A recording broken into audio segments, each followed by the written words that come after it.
Hey guys, glad to have you here with me. Want to go ahead and break open the Bible and just take a look at it and pull some of the truths out of there for us, for to know God better and to live a little bit more like Jesus. So, I want to take a look specifically at this idea we find in the Bible that theologians call Imago Dei, that we are created in the image of God. And so there's things that we have in common with God in a sense, although to a lesser extent, but we still have these things in common.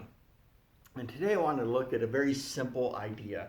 So let's take a look. John chapter 4, I'm going to start in verse 23. So here we go.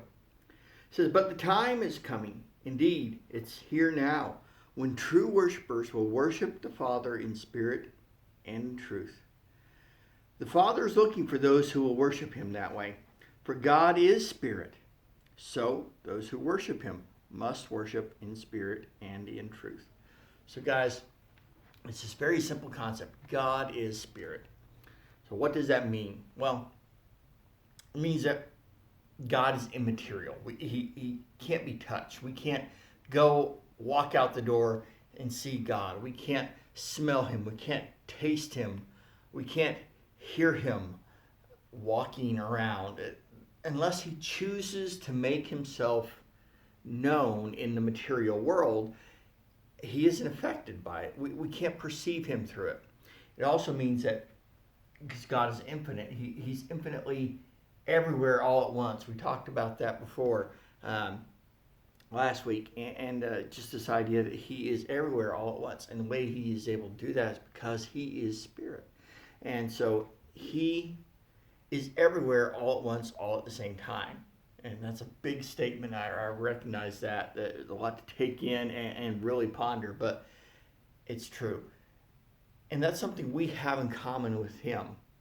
Jesus is saying here that, hey, if you want to worship me, you got to worship in your spirit and in truth. And so we have this in common with him. We have a physical body, yes, absolutely. You know, you pinch me, it hurts. You stab me, I bleed. All these things, we get it. We have a physical body, but there's more to us than that. There's facets of the human existence that can't be explained away by a brain scan. We can't summarize the human existence with mere chemical processes that are occurring within a human body. It just can't happen. There's more to us than what is material. We have a spirit. And so, just like God, we have this immaterial part that after we die lives on. And that is our spirit. We go and we are reunited with God, even if it's only for a brief time, to sit in judgment as he sits in judgment over us. But for the believer, every Christian, that spirit is reunited with God for eternity. We will be with him forever. We get a new body that doesn't have the problems that these bodies have, but we're still going to have that spirit. That spirit will remain forever. So God is an eternal being while we are half eternal.